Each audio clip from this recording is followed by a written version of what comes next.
Are you paying attention? You need to be paying attention. Take out a pen. If you don't have a pen, take out a pen. 2 questions we're going to answer today. 1, what is geography? 2, how has geography evolved over time? I'm going to try to keep this simple and try to make it short. If you take the word geography, literally, it means earth writing. Geographers write about the earth, they describe the earth. And I'm not just talking about where things are. That's certainly nice to know. I mean, if you could rattle off all 190 some odd countries in the world, woo! Bravo. If you know all the countries in Africa, that is impressive. But more important than just where things are in the world, we're trying to explain why things are where they are in the world. And I want you to write something about that on your papers, right? It's not just where things are, but the why of the where. That's what we're trying to understand in geography. Let me give you an example. If we're talking about Hinduism, it is important to know that most Hindus do in fact live in India, but we're trying to explain why it is that Hindus are clustered in India and why they aren't clustered in the United States, for example.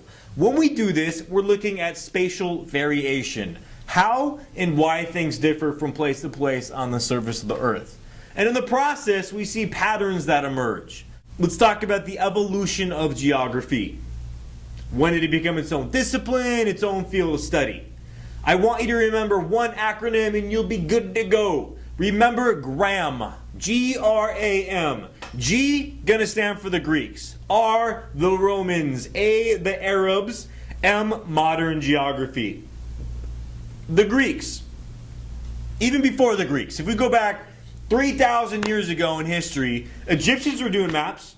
They were drawing on papyrus.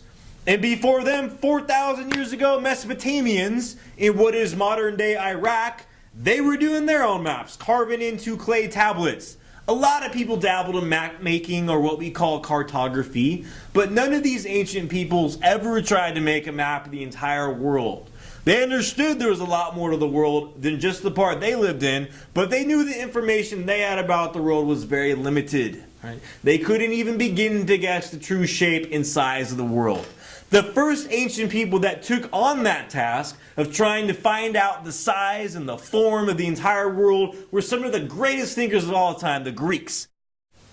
Aristotle was a Greek.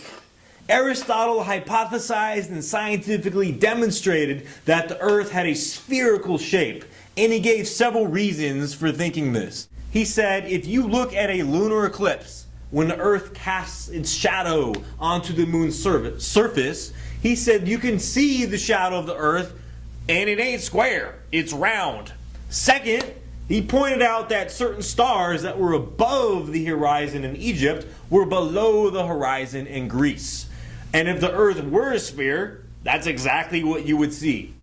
Third, for all them sailors out there, he said if you look out to sea, you can see ships that appear on the horizon. And anyone who sailed knew that ships don't just come out of the water. Only a spherical shape could explain that phenomenon. Geography takes a huge leap forward in the 3rd century when this Greek dude, Eratosthenes, comes onto the scene. Eratosthenes. This guy was a G. He's a serious scholar, and he was particularly fond of geometry. He reasoned that if Earth was a sphere, as Aristotle had shown, then the whole question of the size of the Earth was just a big geometry problem.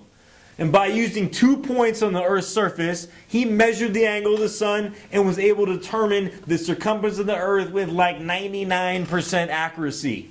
He calculated the circumference of the Earth was 25,000 miles. The actual circumference of the Earth, 24,901 miles. Dude was almost exactly right.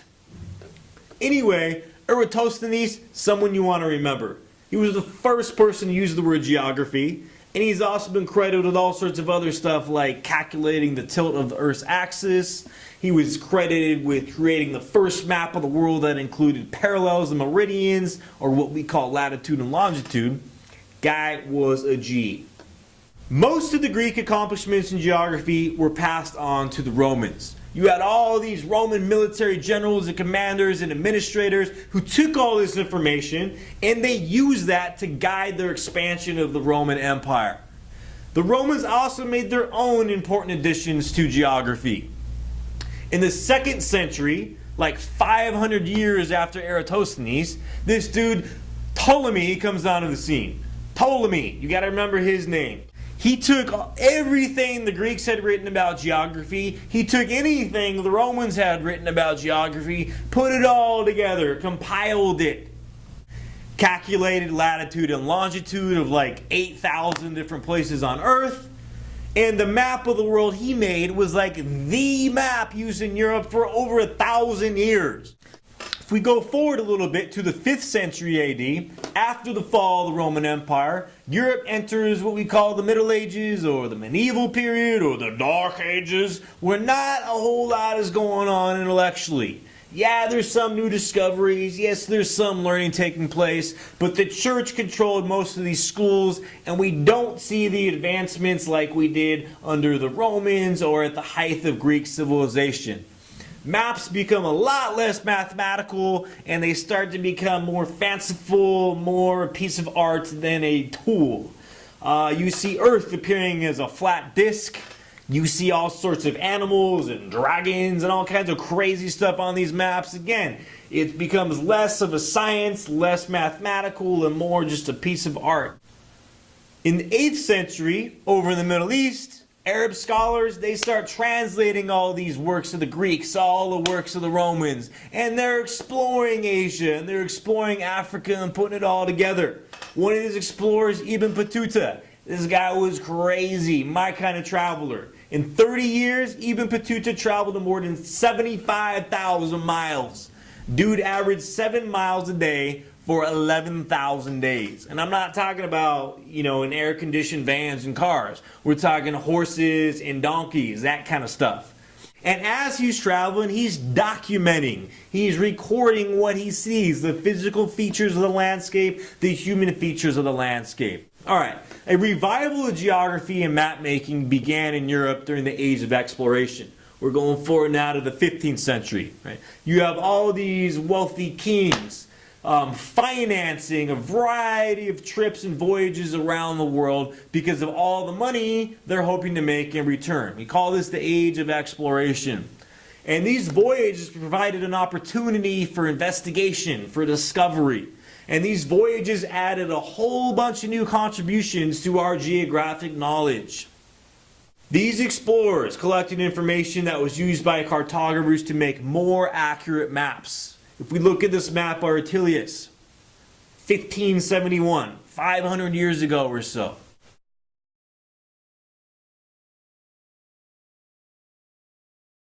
During this time, we start to see the discipline of geography divide and branch out into distinct fields of study.